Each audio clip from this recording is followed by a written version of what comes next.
Hello, Source Gamers, and welcome back to another Source Gaming discussion. I'm your host, Phantom Z2, and today I'm joined by my good friend, Xavier, also known as ZavFourside. Hello, really glad to be on here. My name is Xavier, also am ZavFourside. I do some streaming. I play a lot of JRPGs and fighting games and all sorts of things. Yeah. I'm happy to be here. Well, unlike most of our guests who are either from Game Explain or other big people, Xavier is just another friend of mine who we've been playing. Well, not together, of course, because the beta doesn't allow it. But we've both been playing Ninjala separately. He's been streaming it, and I've been talking to him while he streams it.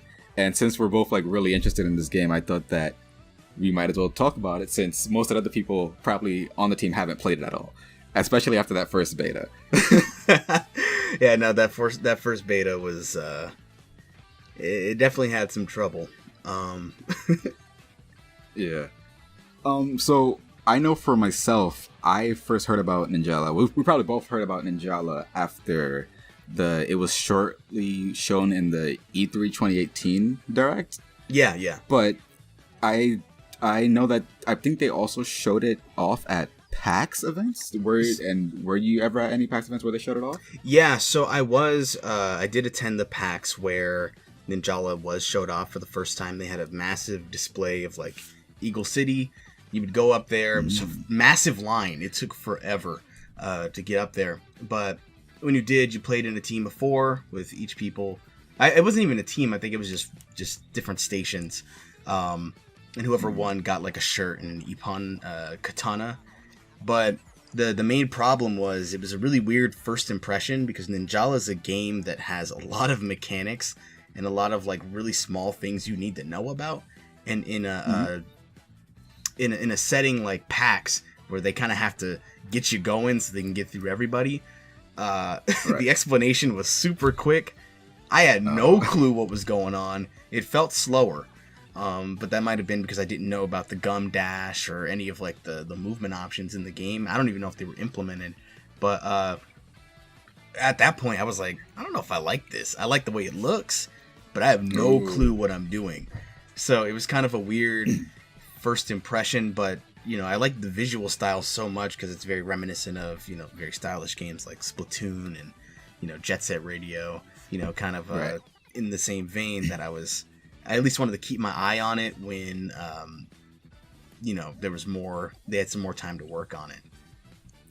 And I guess they really did have a lot of time to work on it because the next time we heard about it was just this year in the March Nintendo Mini Direct. Yeah. And that's so crazy. I thought that game was dead. Yeah, I was thinking about it so often, hey, when are we going to see this game again? Because I know that at some times randomly, there was footage shown by this, I think it's called this YouTube channel Dante Nintendo Switch thing or whatever, where a random piece of footage would just come out. It was hey, when's this game coming back? And then it just now comes back, and it originally was going to come out in May, but we are now just at the start of June. It got delayed, and it will be coming out, I believe, June 20th or sometime around that time. Yeah, and at least that's not too far away, especially when we've gone so long without any news.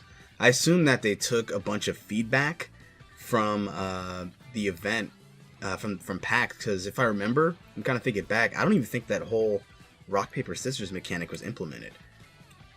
Really? Yeah, I think it was just I may be wrong, and it may just have been me and somebody just never clashed, but it's such a common thing that I feel like I would have definitely remembered that because it looks cool. Okay. That's interesting. So just to correct myself, it is June 24th that it will be coming up. So in 23 days we got. Okay, cool. I will definitely be playing it. But so what was your experience with the first beta? So originally for the first beta, we were going to stream it.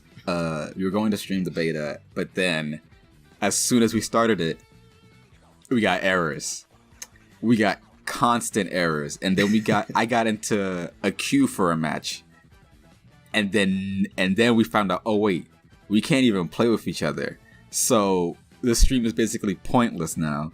And also we can't even get to the game. Yeah, that was probably one of the most heartbreaking things because I was so excited to jump into it because I really wanted to give the game a fair chance. And after seeing the trailer they put out around that time, I was just kind of getting a little more hype because I was like, man, this game looks really good. It's got a lot of like soul, a lot of heart put into it. I think it's something I want to check out again. And so when I was giving it that second chance, I got into one match, won, had fun, couldn't get into another one. So for my experience, I just kind of snuck into the training mode and sat there for like, what was it, like 8 hours or something? Yeah, I do remember you streaming it for like a few hours just a training mode in the main city. When in the beta, you actually couldn't even play on the other stages. It was just that one, like the gated stage tournament arena, the training room. I think it was not the training room, but what's it called? The academy, I think. Yeah, the academy. That's what it's called. Yeah, so I did get in there, and I think at one point I was the only person streaming ARMS that was able to play. Oh my gosh. So a lot of people were coming in and asking me if I could try out different combos because I had the drill. I couldn't leave the training room because they would have kicked me out, or I was worried it wasn't going to reconnect me. So I had the drill, and I got a good at least 6 hours with the training mode. Trying out different drill combos, trying to learn the mechanics of the game, because there's a lot that goes into Ninjala. Like it has a lot more depth than I would have expected. And moving towards the second beta, I do remember that the Play Ninjala Twitter did put out some tweets where they actually did explain some of the mechanics, were short little videos, and they put it in like a whole bunch of. They kept all of them within like this one moment's tweet, so you can go back and see them. But even then, I still feel like some of them were a bit harder to understand, or just to realize that hey, you have to be really quick on the timing. I guess we can. Do you want to move into the general gameplay before we go into like the more deep into the mechanics, or do you want to? Yeah, we should probably at least explain how the game works. Right. Do you want to take? I can take that up, or you can take that up. Yeah, go ahead and do it. I think I've talked a lot so far. All right. So basically, it is a free for all eight player, right? It's 8 players. Yeah. An 8-player ninja game. Ninja beat 'em up battle royale, I guess. Most battle royales feature like 100 people, but this is still a battle royale where you are fighting. Everybody is fighting against to basically knock out the most opponents, but also you have different goals. So you have a choice of weapon. And there's other aspects to that, such as shinobi cards, which you can't really go too in depth with just within the beta. But yeah, they're basically just passive abilities. Yeah. And then there's also your S meter, or your S power, I believe it's called. I thought it was S burst or something. S burst is the actual attack. I'll get to that part later, because that's actually a confusing thing of how some things are called. So your S meter, which is like the little yellow bar that's under your health bar, as you defeat that what that meter does is that it allows you to do certain abilities. So like when you're with the L button, that's how you dash. It takes like 1 bar off if you dash. But if you use your gum dash, it takes off like 2 bars. And the thing is that also, and that really helps out, because when you get into an S burst, what an S burst is that when you're attacked by an opponent, you have the chance to engage in a parry. That S burst, that parry system is called an S burst. And then when that parry system is activated, where the opponent hits you again, or both, I think either both players S burst at the same time. Sometimes it's very finicky with how it activates. You then enter a rock paper scissors mode, where there are 3 different attacks. Up is a normal attack, side, you have your side attacks, and then you have your back attacks. Now these attacks also do reflect in how you attack normally outside of that parry mechanic. Because while you can simply just hit the ZR button multiple times to attack, your back attack and your side attacks actually have different animations, and they attack differently. So your side attack will actually allow you to teleport behind or to the side of your opponent and strike them, and then back for, at least for the drill weapon and I believe the katana weapon, it allows you to do a tornado dash or something like that. Yeah, that's correct. I'm not too sure with how the yo-yo ball and the hammer weapon use, because I just didn't find those interesting in terms of design. So I mostly just stuck to the drill. And then each weapon also has their own abilities and special abilities. So there's an ability for the drill. You actually bury under the ground for a few seconds, and then you gain more speed in this. But then when you pop out, you can pop out with a strike, which attacks your opponent with a strong, powerful dash. The katana also has something similar to that, where it's just a dash, but you don't hide. And then there's also your special ability, where after you have for your X button, I believe it's the X button. Yeah. Over time, that gauge will build up, and it's basically kind of like what's it called in Splatoon? Like your special super abilities, like your splash down and stuff like that. I don't know what they're actually called in Splatoon, but one thing to keep in mind, the ultimate goal of each match is to get the most points. So right. You get those points from defeating another enemy. So there's two kinds of ways you can defeat somebody. There is a basic kill, which is like you just knock them out with like a normal move, like your normal strikes or your normal your guard break attack. If you knock them out with that, it'll count, I think, like 100 points or so. Yeah. And then there's the so. Ippon, which is where it's like a knockout that grants more points, but you did something involving one of your gum attacks. So whether it's like you hit them with a gum attack, or your special Y attack, or you defeated them with your special, that'll grant an Ippon. So yeah, those are super important to keep in mind, because you definitely want to keep getting those. And you can also attack drones on the map. Those help build your S meter. Right. And so you can, get bigger gum, make a stronger weapon, and gain points. And then at the end of the match, whoever got the most Ippons gets awarded 1,000 points. Then whoever got the most drones gets awarded 500 points. So that can really change things. Also, other things that I did forget to mention, you have a break attack. Your bubble gun, when you hold the ZL button, that acts, if you just hold it, that acts as your guard. You have your R attack, your R button, which is a break attack, which is a guard break, because if you attack normally, it'll just if you attack somebody who is guarding, it'll reduce the bubble normally, but using a break attack will basically pierce through the bubble, and they'll get stuck for a few seconds. And then you also have your substitution, I think it's called Gum Utsumichi or something like that, where you actually transform into a random object, or you can choose it, where it allows you to camouflage within the surrounding area, or that's state that you picked. Yeah, I haven't really found a use for it as I've played. That actually helps you recover your health faster.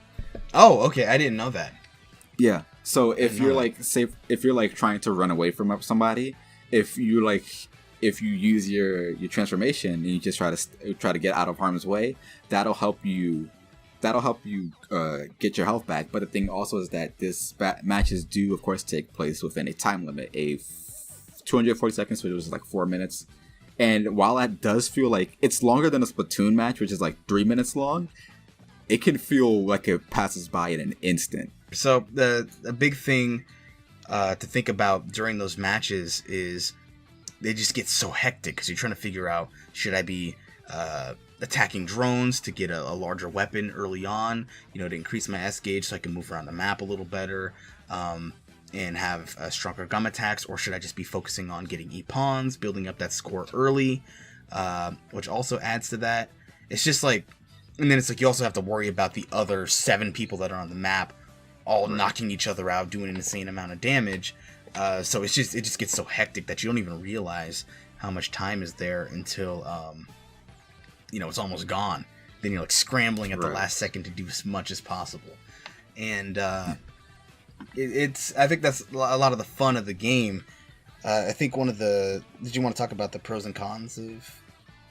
I feel like we'll eventually move into the pros and cons as we talk about it more, because already from the start, it's kind of weird on what should you prioritize. So normally when I play, I want to prioritize just starting to get off some points. So the thing is that when you start off around the stage, there are these like little balls that help refill your S meter, and those do reward you 5 points just for collecting them. And that's a good thing, but also the thing is that the drones that you're supposed to knock out in order to increase your S meter, they do take some time to appear. And at the beginning of the match, they aren't there right away. They basically have to do they basically have to spawn into the match first. And it doesn't take that long, but it takes like 10 seconds. And the thing is that with everybody not having a drone to target, that means that you're probably going to target other players. And what I do is that I don't do that most of the time, because I'm afraid that, hey, I don't want to start off on the wrong footing and get destroyed and then already be left into like 7th place or something. Yeah, I agree. The big thing I do, because I noticed something when I was playing yesterday, is that the drones, at least on the Academy map, they don't all spawn in at the same time. So, I was going and I like rando one early on so I could like secure my spot to take that drone early. And, I got it. And then there was another time I did it, I was waiting longer than the other drones that were appearing. So I was like, I just chose the wrong one. I guess it's mainly so that like not everybody goes, runs to a drone, takes it, and then just like there's nothing on the map. I think it's to make it so you have to like prioritize either standing there or going out to fight. But I definitely go and try to get at least a drone or two early on, because so many people are excited to fight that people forget they exist. And that's kind of what nabbed me a bunch of wins, was I was just like running out there, grabbing as many, getting a big weapon early, because I think it takes at least 3 or 4 drones. Yeah, 3 or 4, something like that. Yeah, and so getting that big weapon early, so when I fight, I'm just stronger than most people, because you don't really get as big of a boost from scoring epons, because they go so fast, and you're usually like in a battle for a while or you get killed. So that's just like the safest way to do it. And for a stage like Ninja Academy, while it might be easy to get to a drone on that stage, in Eagle City, if you don't remember where they are, it might be a bit more trouble trying to travel around to actually find a drone. Even though, like, one of the big things that I enjoy about that stage specifically, is just walking around and like taking in like the area, I still have to fight and play the win, and I have to figure out where the drone is. So like, make sure that you remember where those drones are, because that will help you in not only getting your big weapon faster, but also help you rack up points. Yeah, people really forget about the drones on that map, because they're so interested in fighting and actually trying to like traverse the area, because it's so big and dense. Because you don't only just like run on the ground, you run on the walls, you run on the sides of buildings, you can like get on grind rails. There's just so many different things you can explore. There's like boost pads on the side of the building, so you can run up them and collect some of the little balls that are on the stage. I think that stage is really cool. The only downside is that there's just too much space, and so there would be times where I didn't even really encounter anybody for a while, because I was looking for drones, and then I tried to head to the action and somebody already killed somebody else, and there was just nobody there. So I lost a lot of time just jumping around, running up buildings, trying to get drones to get stronger, that by the time I did get strong, I couldn't fight anybody. Right.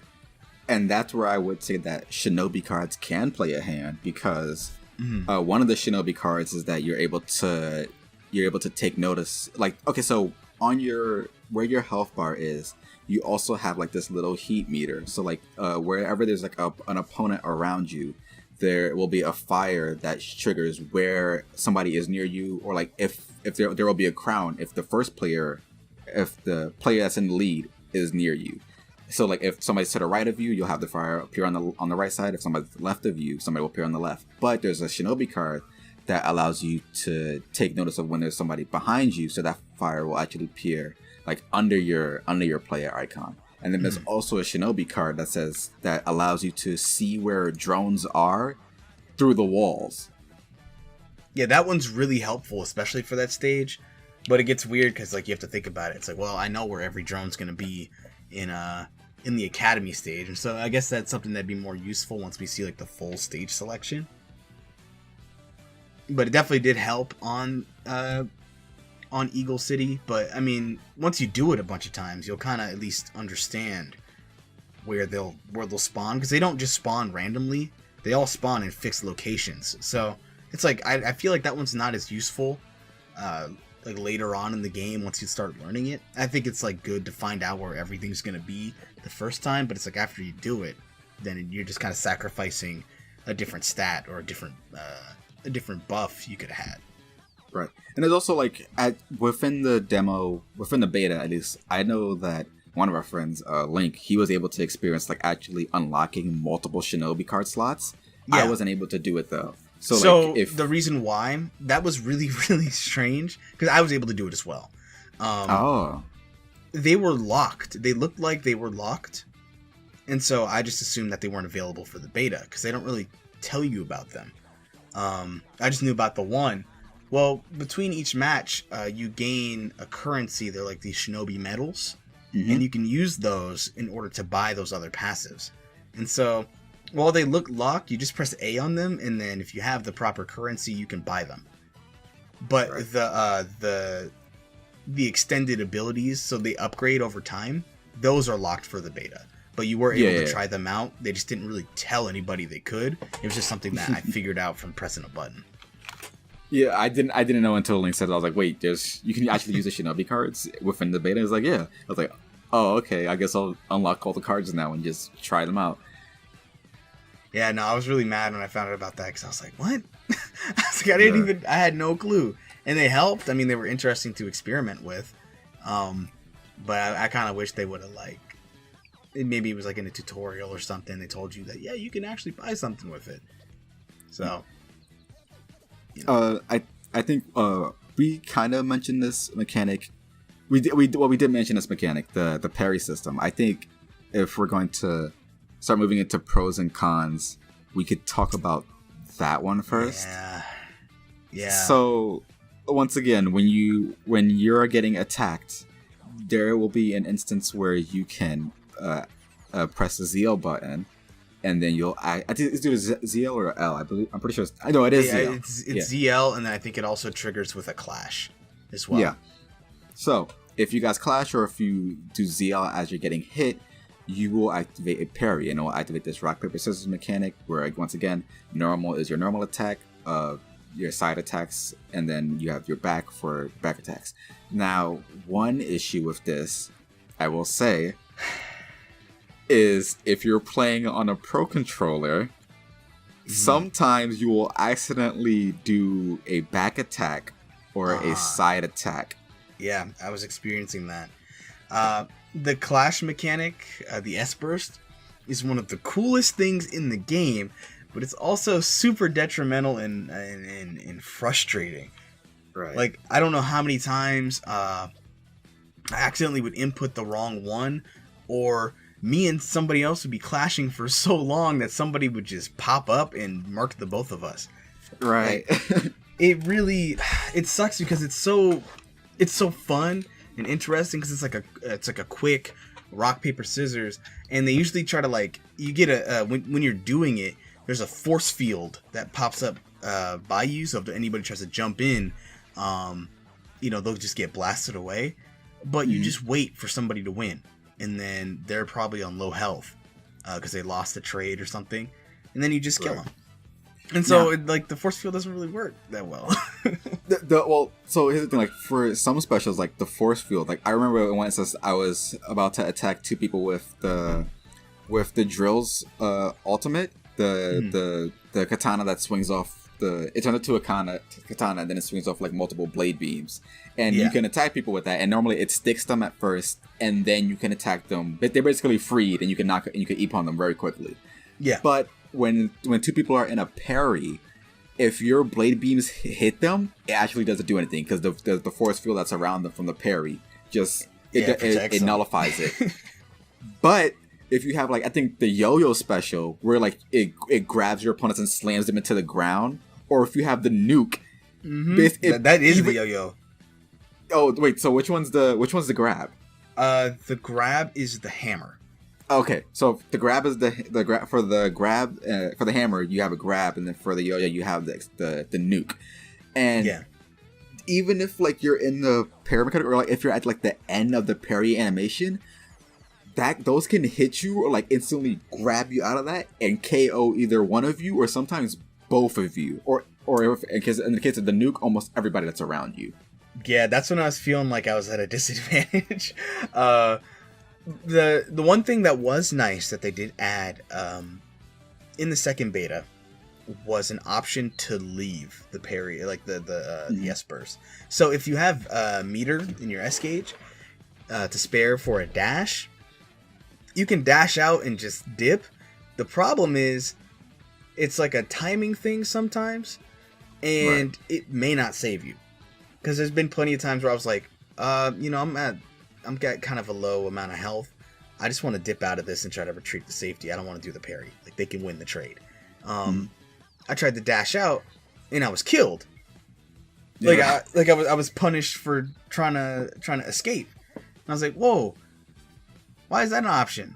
Like, if I want to do the quick time event, do the rock paper scissors, I should be able to.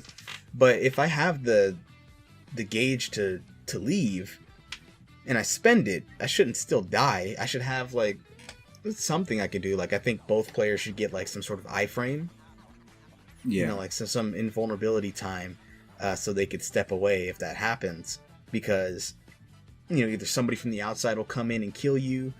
And so it just kind of gets to the point where it's like, well, should I just play the rock, paper, scissors and just, either win or lose, or stay there for so long that somebody else comes and ends my life, and if I do win. So that was kind of getting frustrating, especially with how common they are. Like, sometimes I'll just be fighting somebody, it will end up in an S burst, and then it'll go on for like 20 seconds, 25 seconds. Right. And people are just waiting. Another thing is that I'm pretty sure that they're also like on a time limit, because I've had some instances where I just didn't press and I didn't input on the control stick, and it'll just be say, oh, you lost because you didn't input anything. Yeah. But there's also been times where I did input, and then I either, well, first off, two things actually. There are times where if you want to dash out, like if you want to dash out and leave, if you can't really, like, I'm not sure if you can actually dash in a specific direction, because if you try to, like, say if you want to dash to the left, or if you want to dash backwards, well, that'll also kind of read your input as, oh, you're inputting left or right for the parry. Yeah. I was having that same thing, and so, like, there was one time I did dash, and I dashed directly into them and died, and I was like, what was I supposed to do? Because I tried to, like, dash back, and it, like, inputted it as me wanting to use an attack. And so I feel like it was nice of them to add some sort of defensive mechanic to escape that situation. It was just harder because it wasn't clear on how it worked. Like, I feel like if I pressed the L button during that timer, it should, like, give me like another, like, ring that shows up that has, like, left, right, up, or down. Right. And I'm not, maybe it does, because I know for a fact, like, there have been times where I input the direction that I want to go to twice, just so I'm like, hey, because it doesn't do it right away. Maybe because, it's just giving them a few more seconds for the opponent to also pick theirs.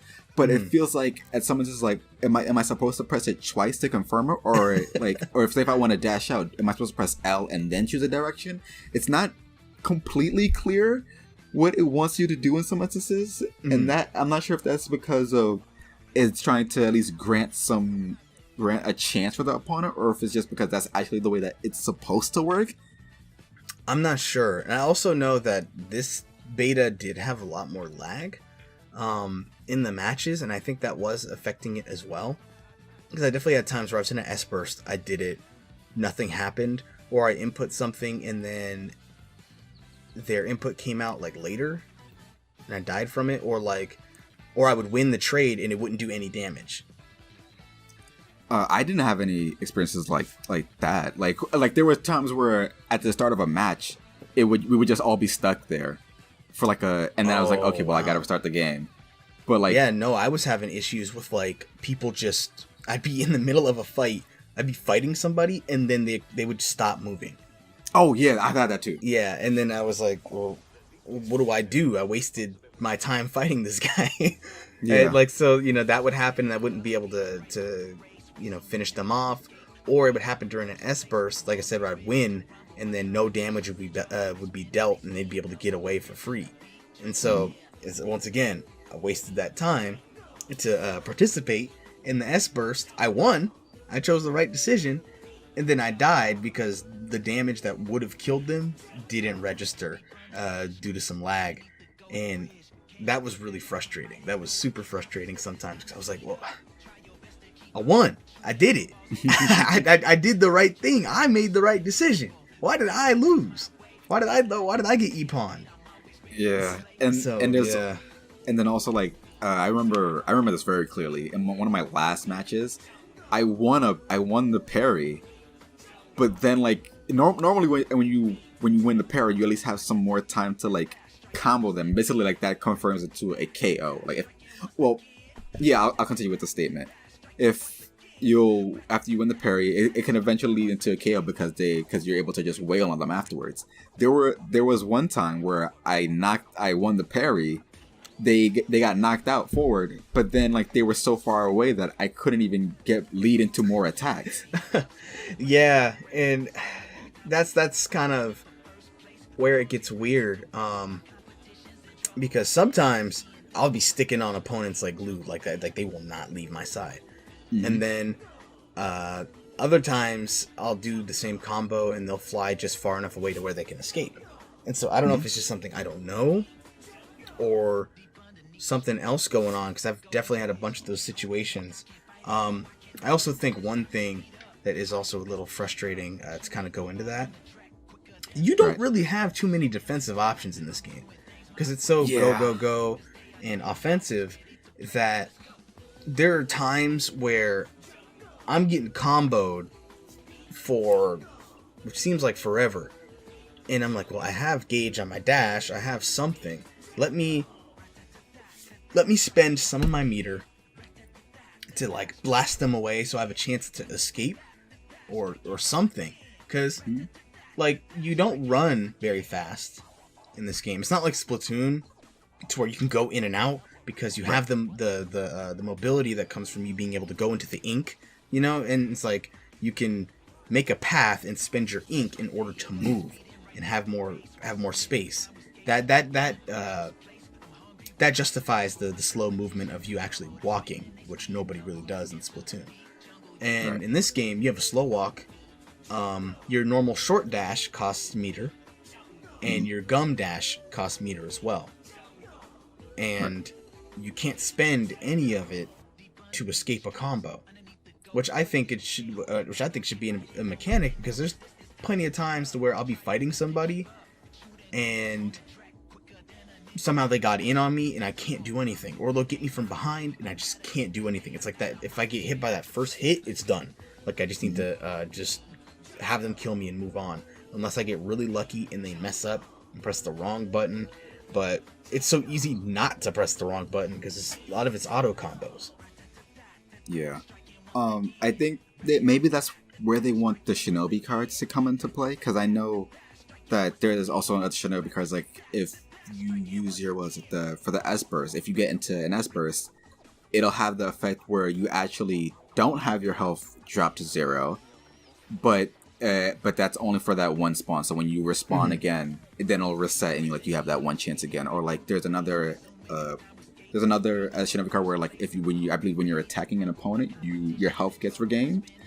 So the defensive options are like very limited, and it seems like they want to find ways around it, but it doesn't feel like either it's kind of hard to keep those in mind, or there's not a lot of ways to go around it, because once again, for this beta, you could only have one Shinobi card activated. Or not only one, but if you had enough medals, which kind of requires you to also consistently get into first place for for most of them, then you're able to get access to the Shinobi cards and then use them the way that you use them freely as you want to. But then it's also like you have your gum guard, which is just holding onto your gum, that can be broken with if you get hit by a break attack. But then it's like if you're when your gum guard is broken, you get stuck for a few seconds. But it's not like you can mash out of that, because I tried it in the training mode. I let the computer player break my guard, and I was like, okay, can I mash out of this? And you really can't. So it's like, okay, well now I have to take the beating, and then after you take a beating, like there's a small instance where you can aerial recover and dash out. But that is very limited. The timing of that is very limited, because when you're getting attacked, you can actually the way that it works is that your opponent, or just you yourself as well, when you're locked onto a target, you'll zoom towards it half of the time. So like for a drone, sometimes you won't instantly zoom towards it. But if say for instance you're using a move like your back attack, which is more often than not a dashing spin tornado, you'll probably get closer to them. But there's also other instances where I know for a fact that like when you're in the lobby, just training before the match starts, when you're trying to attack the computer player that's just standing there, like you'll do an arc over to like jump towards them, and then you'll start wailing on them like crazy. So it's like, if they can do that to you in like the normal match, then it's like, how often do you expect me to reasonably get away and protect myself? Yeah, I think that's the biggest problem with the game, is there isn't really much there to protect yourself. And I think if they had a Shinobi card that did it, that would, I don't know if that's the solution, because I feel like people would just choose that and just call it good. Because I think you can only use one Shinobi card. Like you can only equip one, from what I saw. I mean, I could be totally wrong on that, but from what I saw, it looked like you can only equip one. Maybe at least just for the beta. But I know for a fact, if I was like, man, I have like another chance, I can protect myself in some way. Mm-hmm. Yeah, I would do that every single time, because that would lead to me having more success. Because it's not like the gum guard protects your back or your side; it protects your front, and you walk around with it most of the time. And so it's pretty easy to read if somebody's going to have it out. I mean, you just look at them, and then you just press the right the right bumper. Because I don't know how many times I ran up to somebody, I just poked them, just called it a day. Yeah, that is a weird thing too. I will say there is one pro that I want to get to, but I'll just to keep on to the con, because the moving into like with the defensive options, there's also there's still that inconsistency problem where in training mode there was an instance where I had the computer player have their guard on, and I broke their attack by standing in front of them. And then I tried like, okay, wait, can I still break their attack from behind? And then I tried to break their guard, and they turned around and their shield just got smaller. I was like, wait, okay, so you can't, so like the break doesn't work from behind. And then I tried it again, and then the break worked from behind. I was like, wait, so does it work all the time? And then I was like, so maybe it should be like, I don't know how they can fix this, because the whole point is that as you break more drones, as your S meter grows, your gum gets bigger. your gum gets bigger. So it's like, if your gum's already small and somebody breaks your attack, yeah, that makes sense. But if your gum gets broken, and then that gives the option for your opponent to wail on you. And then let's say if you don't dash in time, then they keep wailing on you, and then you try to get into an S burst to activate the parry, and then that doesn't work. It's like, okay, it'll be easy for you to get KO'd. But then it's like, it's just like, it's very inconsistent. I don't know how they can fix it. Like maybe make the gum bigger from the start, and like, okay, the break attacks do significant damage to the what's it called, the gum, and then you have to do it twice to break it. But then it's like, okay, well then how big does it need to get? Yeah, like at that point you would just shoot the gum. It's like, oh, somebody's trying to break my shield, shoot the gum. Yeah, and also how long does it take for like the effects of the gum attack for a gum attack to work? Because okay, I don't think we mentioned this earlier. When you blow your gum, you can also shoot it with the ZR button as you're holding onto the ZL button. And for some attacks, it'll do like a spark of rapid jabs. For I think the yo-yo or the hammer, it creates a net. And then the hammer is the net. The hammer is the net. The yo-yo is the homing gum. Right.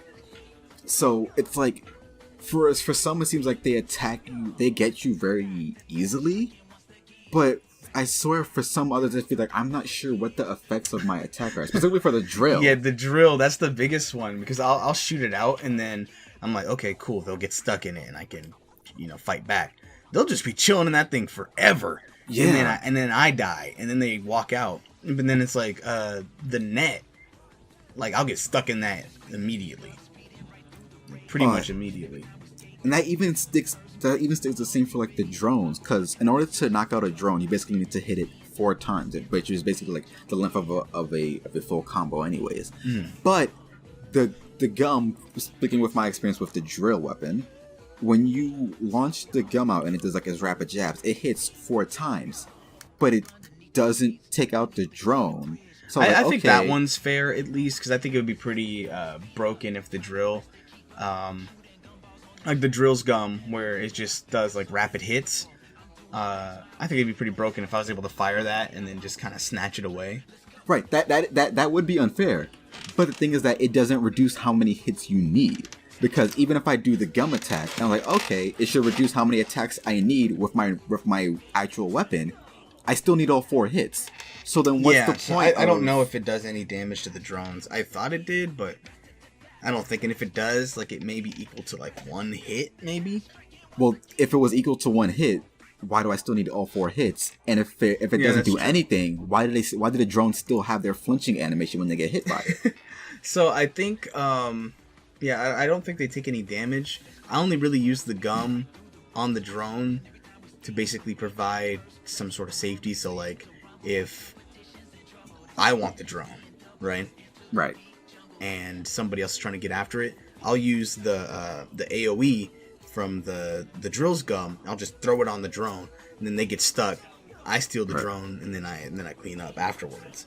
So I definitely think if the gun, I don't know why it does the flinching animation. It probably just registers a hit. But I just don't think it does any damage. I don't even know if the gum does damage to begin with.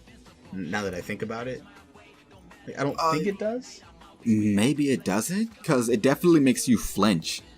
I think you flinch to just register that like the effect is happening.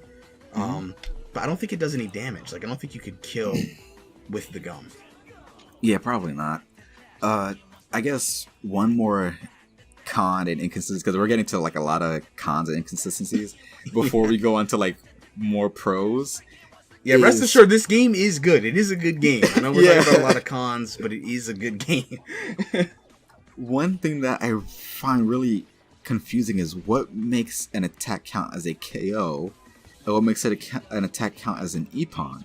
Because there are times where, okay, after an S break parry, stuff like that, I keep wailing on them, they'll get Ippon, but sometimes they'll also get KO'd. If I attack them from behind, sometimes it'll register as an I was like, well, okay, since the front forward attack is called a normal attack, okay, so maybe the normal attacks just give you KOs, and they want you to like continuously make sure you use to finish off opponents with like a back attack or a side attack, and then that'll register as an Ippon. That's not always the case either. I think with the S burst, I think all of them grant Ippons, because I've always had it only grant Ippons. The only times I've gotten just normal KOs was when I would just do a full combo and I didn't implement any kind of like gum attack. I didn't use my Y, my unique move.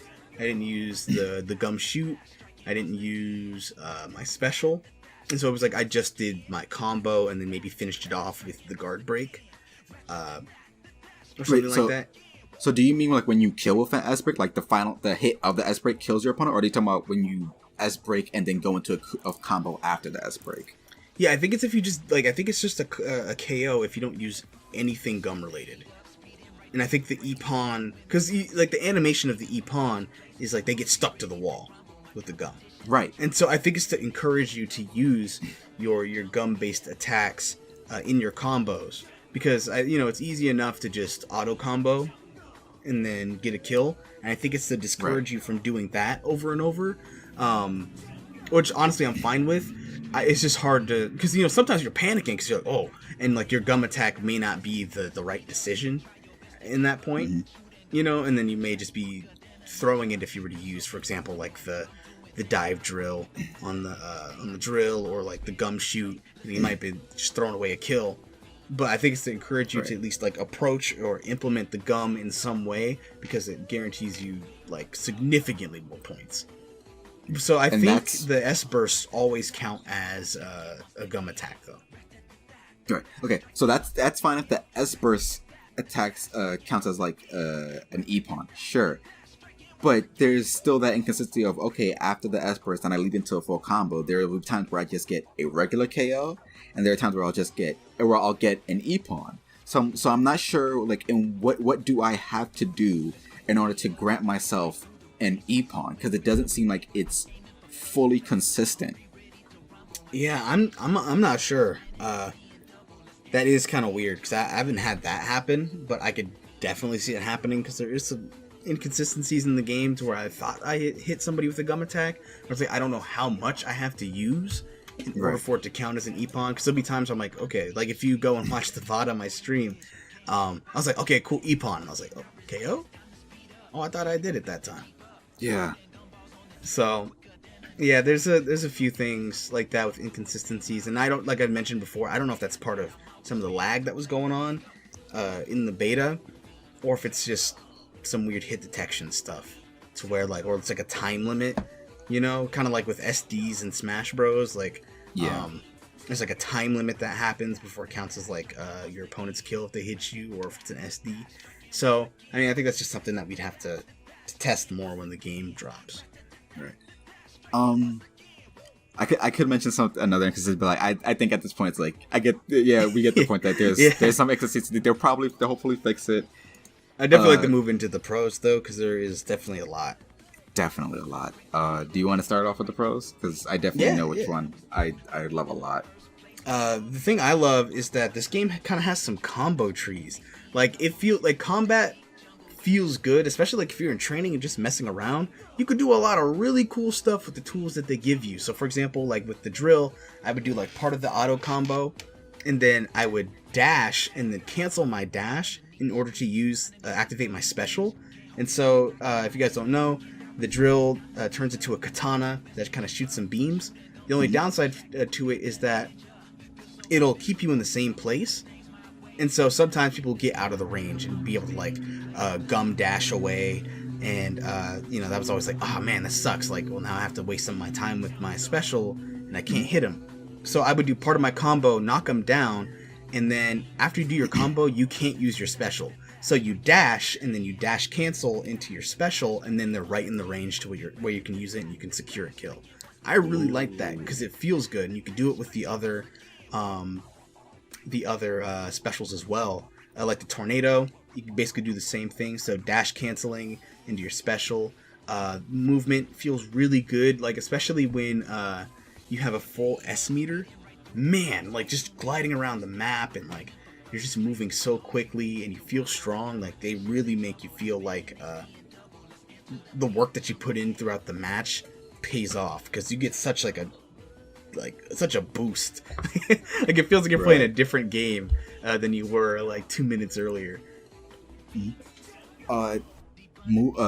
And another pro that I really love about this game is the movement, but also the way that the camera controls also affect how you move. So just to talk about the camera controls, you have I'm looking at it right now just so I make sure I'm correct. There's auto camera, auto target, and then adjust targeting camera. So the way that auto camera works is that after like a few seconds of you moving around, like if you move your camera up or down, it'll readjust it so that you're able to see yourself on a screen and you're like in the direction that you're moving, or at least where you're visible on screen. Auto target is where when you attack an enemy, so every enemy and the drones as well, when you're looking at them, they have a red dot on them, and not just to show that the enemy is there or whatever. But when you attack it, a bigger circle, a rotating circle, shows that, hey, you're actually focused specifically on this target. Now you can turn that off, but that's also within the controls itself. So say if, for instance, if I'm not attacking a drone or an enemy right away, but I want to lock onto them, I can just click on the right stick. But when I'm actually attacking them, then if I have auto target on, when I attack them, it'll lock me on instantly to them, instead of me having to press down on the right stick. And then there's also adjust targeting camera. So what that does is that if you're locked onto an opponent, the camera will disallow you to move the camera in a way that the opponent is off the screen. So if I want to go all the way right, but if I want to turn around, like to look, if I want to turn the camera all the way around so that opponent is no longer on the screen, I can't do that until I lock off of them, which is really good because it helps you. That can most likely help you with focusing on when your opponent is trying to run away, and you can just hunt them down and go for them. And then another great aspect of the camera movement is that if I don't have auto camera on, or even, I can still do this with auto camera on, but it'll be a little bit more difficult because it's trying to readjust it so that you're focused into the camera. But if I'm looking all the way up and I dash, I'll dash upwards. I won't dash forward. I'll dash upwards, and I can jump dash, and jump cancel into dashes forward, which will help with scaling up buildings, which is a major part of the movement in this game. So like the movement options in this game are amazing. Yeah, no, it feels super good. And the camera, like, I barely had any issues with it. Like, sometimes I would have some weird camera stuff, like if I was comboing somebody into a wall in, like, a corner. But, that's pretty rare. So I didn't really bother with that too much. Also, how different each weapon feels, so good. Like, the weapons are so creative. Like, the yo-yo basketball is ridiculous. Like, you get some like really cool range on it, and you do these cool like kick combos with the basketball and the string, and then you like combo into a dunk. Like the net animation comes up, and it'll stay there and continue to do damage. And one of the cool things is its unique move will turn them into like one of the statues in the game that you can transform into, because when you're in that state you can't attack. And so one of the things like I would do is I would start a combo, dash cancel into my my Y button, so I would like put them into the statue, hit them again, and then finish with the dunk, because it does so much damage, because it'll keep them there when you knock them down. So there's a lot of really cool stuff you can do. The hammer feels super unique. I don't like heavy weapons in games. I never really liked that playstyle. I like the fast in and out type of combat. Right. But the hammer's ridiculously fun because it doesn't feel bad compared to the rest of them. In the more speedy stuff, because you do so much damage, you get a little more health, you kind of get some protectives, and you can really some protection. You can really go ham with that thing. And the special's cool, grabbing somebody and just slamming them in the ground. If there's anything that this game has, it's some style. Like this game, it's everything I love about Splatoon and some more. Like, it looks great. You can customize your character. One of the coolest things about that is it doesn't matter which piece they have the base characters in the game, but you can take pieces from all of them, clothes, faces, eyes. You can make whatever you want, and that's really cool. So anybody can feel free to like make their character look as cool as they want, as close to them, to represent them. That's super cool. I loved that. One of the coolest things. So, in Marvel vs. Capcom, when your character would come out, it would play their theme, right? Oh, yeah. Yeah. So, I didn't know. You can actually choose a theme for your character, so when you're in first, it'll play that for everybody. Mm-hmm. And so it's kind of like your anthem. Like, you're winning, and it kind of pumps you up. It's like, yeah, that's my song. That's the song I picked. And that was really cool.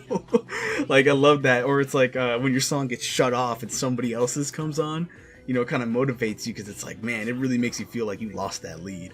But that I love that. I love that little touch. And it also tells you whose song is playing. So, like, if you were like, hey, you took my song, you can just go target them and then try to take their first place. Yeah. The game is like ridiculously fun. Like, what I really we can talk about that later when we talk about things we want to see implemented and changed. But yeah, it's like despite all the stuff we were talking about earlier, because I know we talked about a lot of cons. This game is so much fun and it's addicting because it's short bursts of just like pure adrenaline and excitement, and it's hard to say like that wasn't a good time. Even with the frustrating stuff, like when it gets frustrating, you're like, oh man, no, I want to get back in. Like you'll watch me on my stream where I was like, what happened? What happened? And then I'm like, no, we got to do that again. Let me get my revenge. And so it's just like back to back to back. Like action just doesn't really stop. Sometimes it does in Eagle City. That's why I kind of like the smaller stage because it's just there's something going on everywhere. I think I really enjoyed this game. I'm so excited for when it releases because I think I'm just gonna be playing that like all the time. The only thing I'm hoping is that they don't put because it is free to play. So for those that don't know, a lot of people that know this, it is free to play. I'm just hoping that things like the Shinobi cards aren't gonna be pay to win. Because I think that would kill it for me, for sure. Is if that's what you have to do, like if you buy stuff in order to get the best passive abilities, it should be strictly cosmetic. Like Fortnite, as an example, it should be strictly cosmetic. If you want to get some more clothes, yeah, feel free to do that. Gung Ho, make your money from that, but don't make it so that people have to actually pay in order to get an advantage, because what they have is like a base model is something really special, and I don't think you really get that from a lot of free-to-play experiences, because I know a lot of people really love Splatoon, but there's some people that are like, well, I don't really have too many friends to play it with, so like I can't justify spending the $60. Well, this is free, so that thought process is just gone. And I think that's one of the pros to the game is it's free. You can have anybody try it. You have anybody try it and have some people to play with, and go up against. But it's a ridiculously good time. Like I was not expecting to have as much fun with this, because if you remember what I said early on, my first impression of the game, I wasn't sure about it. I thought I was like, I might not like this. Like this might not be for me. But that first beta, after I spent some time in training mode, I was like, okay, if they were able to somehow give me all of this information in that little PAX demo, I would have fallen in love right there.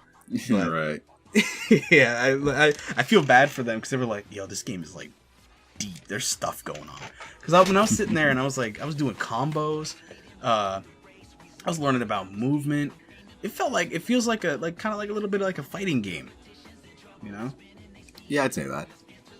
Yeah, but definitely try it out if you haven't yet. One thing is that we also know, because it's within the beta itself, it says that like when in your outfits, they do have a section for collabs. And thinking about it, I remember that there was some sort of leak where I think it said something like an Olympics outfit that would be in the game or something like that. But considering the fact that Gung Ho owns Grasshopper Manufacturer, we might get a Travis skin. I don't now that I think think they own about them. it, I think they just are associated with them. I don't know if they own Grasshopper. Grasshopper is owned by Gung Ho. I used to think that they were owned by Marvelous, because Marvelous publishes their game, but no, they're just publishers. Gung Ho does actually own them. Okay, I didn't know they were the parent company now. Yeah, I think they got acquired before Let It Die, maybe, or something like that. I don't know when they got acquired, or if they always were. So the cool thing about Gung Ho is some people were like, who's Gung Ho? I never heard of them. Well, there's a mobile game called Puzzle and Dragon that they developed, and it kind of like reinvented those mobile games, like those element-based monster collecting mobile games. It was kind of one of the first to really push that genre. But the big thing about that game is they have a ridiculous amount of collaborations, from things like Street Fighter, Yu Yu Hakusho, Evangelion, Devil May Cry, I think is like one of the new ones that's coming. A lot of different anime, Dragon Ball Z, Sanrio characters. Like they have so many different collaborations that it's ridiculous. And I think if any company was to be able to secure some really like high profile collab, they even worked with Mario. There's a Puzzle. Yeah, wasn't there a Super Mario one on 3DS? Yeah, on 3DS. So that's like kind of like Okay. that's a big deal. And so for this game, if there is going to be collaborations, this is the company to do it because they just know who to talk to, and they're securing some type of deal. I don't know what it is, but I remember when I was playing that game and I was like, whoa, what? Evangelion? Like, that's one of your first collabs you're going to put out? I was like, of all things? They are the company to kind of do that, and I think they do have a lot of interesting licenses on their hands with Let It Die, and Grandia. I think they do Grandia stuff now. Ooh, okay. And also, considering this is a Switch exclusive, there might definitely be some Nintendo IPs that get like featured as costumes if they were already able to work with Nintendo on Super Mario Puzzle Dragons. Yeah, so I mean, I think there's a lot to look forward to in this game. I think, if I remember correctly, one of the locked things was Team Battle. Yeah. Team Battle's and like playing with friends. Yeah, so Team Battle, I think, is probably what I'm going to enjoy the most, because as much as I love the free-for-all, I think this game is really suited for team. Like the team aspect, being able to like combo with your friends, knocking people down, sticking them together. Having different people with different abilities on your team. I feel like this game would be great. This game would be great in a team setting. I kind of wish we got to mess around with it a little bit in the beta, but given the results of the first one, where error code after error code after error code, I think they just wanted to make sure that it worked. I did get some weird bugs with this one, where I was getting like T-posing while loading in. Some weird stuff like that. I didn't get that, but I saw a picture of it on Twitter. That looked so ominous. It was weird. Yeah, just the dark room with the side curtains that I haven't seen in the game, and then just T-posing. Like, it looked like some creepypasta stuff for real. But, yeah, there's a lot of pros to this game, down to the style. The music's really good. There's a track called Wake Up that I was using. That one kind of got stuck in my head for a while. Character designs, their little background stories, ridiculous enough to just be fun and creative. I really think this game could be something big. I think it being free to play is in its benefit. I don't think as many people would pick it up if it wasn't, because you'd probably hear things like, oh, Splatoon ripoff, because people compare it to Splatoon a lot, which is pretty fair. They look style. Yeah, it's like the style of it is close, but it's really its own thing, and I think it being free to play is really gonna help it out. And I think it's kind of a good sign, because so many people were playing that beta that it crashed those servers over and over and over because people really wanted to play it. Yeah. So I think they're taking all the right steps to making it something really big. I just hope they continue to take feedback, which it seems like they are. Because they added in, the dash mechanic into the S-Burst to at least give somebody a chance to leave it. Because you would get locked in the first beta. Like, you couldn't leave until somebody won. Right. Which is weird. So, they are listening. They are adding some stuff. I do feel like it was faster from the PAX beta, because I was like, this is slow. I was like, I'm a ninja. Why am I moving so slow? So I'm excited to see all the other weapons that they add in, all the other stages, music, character customization. It's fun. It's honestly ridiculously fun. Yeah. I guess for like the last topic is just what we would like to see change. We kind of did discuss that with like how like the game mechanics. Outside of that though, there are some little things that I think definitely need to be changed. So first off, that would be allowing you to leave if in the lobby. So like say if you're trying to queue up and there's only like 7 out of 8 people and it's happening for like a minute, I should be able to like get out there and try to find another match. Yep. There's not even like a timer for that. You just have to wait until like an error occurs or something like that. It can take a long time, but at least in this second beta I never had that issue. I had it a few times. Oh really? Yeah, where like I had like 6 out of 8 people or 7 out of 8 people, and then I was stuck in there. And that was kind of disappointing, because I was like, man, I just want to leave. Like let me leave, or I'd accidentally queue up, because the menu options are kind of weird, because it's like base and lobby, and I was getting confused at first. Like I thought maybe lobby was like back to the starting screen, so maybe I could choose a different weapon or something, but it was like back into like another match. Yeah. Like queue up again type of thing. So like I was like, oh no, I didn't mean to do that. I want to leave so I can change my weapon. Right. That's weird too, because like you have lobby, which is like it takes you to the lobby of like another match. You have base, which takes you to like, you know, the menu screen. But then you also have battles on top of that, which I'm not sure. I'm pretty sure that's meant to like be like, hey, pick a different type of battle that you want to play. But for the beta, it just took you back into like the actual training mode of when you're waiting for another match. So like it basically just cues you into another match right away, which like sure, that's fine, but that's kind of already what lobby does. Oh, I thought it. I didn't press it. I thought it just like queued you up again, but like with like the same people is what I thought. I think it queues. I'm not sure if it ever queues you like directly with the same people, because I never really pay attention to their names too much to take note of that. Yeah. Yeah, I would say another thing that, you know, like I mentioned before, defensive options. Let me do something. Let me do something to at least get myself to safety if the situation isn't good. Because I like in Splatoon where it's like, ooh, there's like 4 people closing in on me. At least I have a chance to leave, right? You know, before I get killed. So just give me some sort of way to escape or defend myself a little better. I would like that. What else? I can think of 2 things. Yeah, hit me. So when they were doing the second beta this time around, they did it based off of region. Now I understand that with like before, that was a good thing to do because, you know, you don't want people facing more errors and stuff like that. I do hope that the game isn't region exclusive in terms of like who you match up with, because I would still like to play against other people from Japan and like and Europe and Australia and stuff like that. And then the second thing is the training options need a lot more to them. The fact that my opponent, the computer player that I'm training with, can't actually like walk around on the stage, that I can't spawn in more training partners, is kind of annoying, and it doesn't give me the chance to actually train. I'm just limited in what I can do by myself, not with other opponents. Yeah, it should just definitely have an option, you know, like in Smash, for example, you know, they have like have the CPU kick, have the CPU punch, have them jump, have them shield, but it's also just have them be a CPU and change the difficulty of it.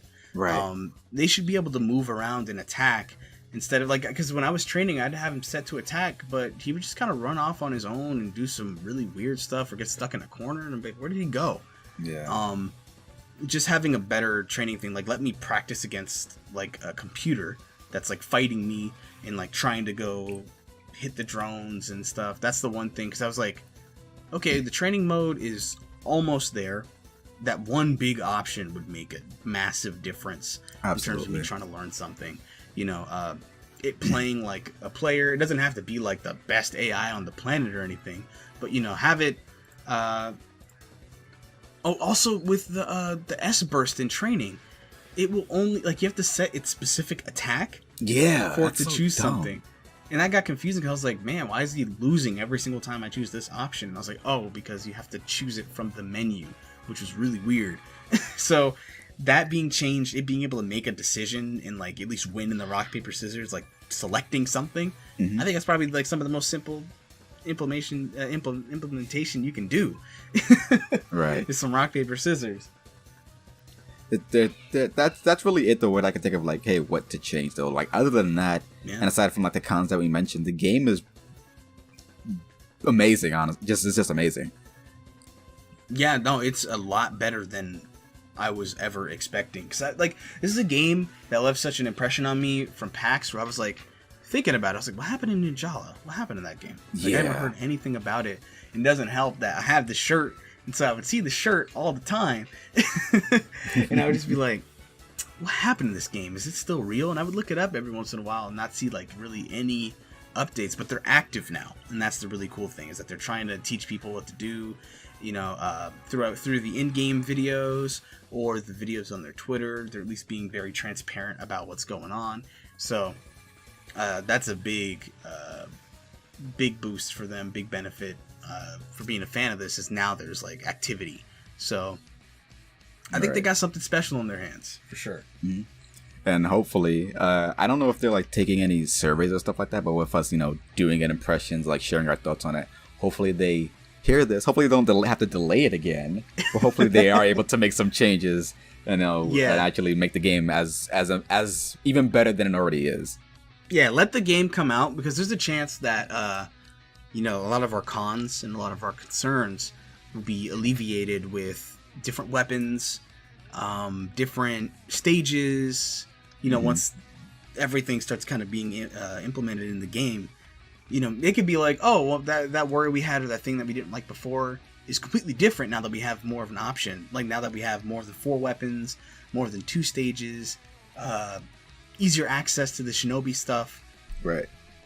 It could completely change all of this. So this is just strictly impressions based off of the 3 experiences I had to play and the 2 from Phantom's perspective. Yeah. So with that being said, we are wrapping up to the end of this discussion, and once again, thank you, Xavier, for coming on to this discussion with me. Once again, though, please promote yourself. What exactly is it that you do, and what are you working on? No, I would definitely love. Thank you for inviting me on. I'd love to do it again. I stream over on ZavFourside on Twitch.tv. I stream Ninjala, other games, Smash, Xenoblade. I like to play a lot of indie games as well and highlight those in the community.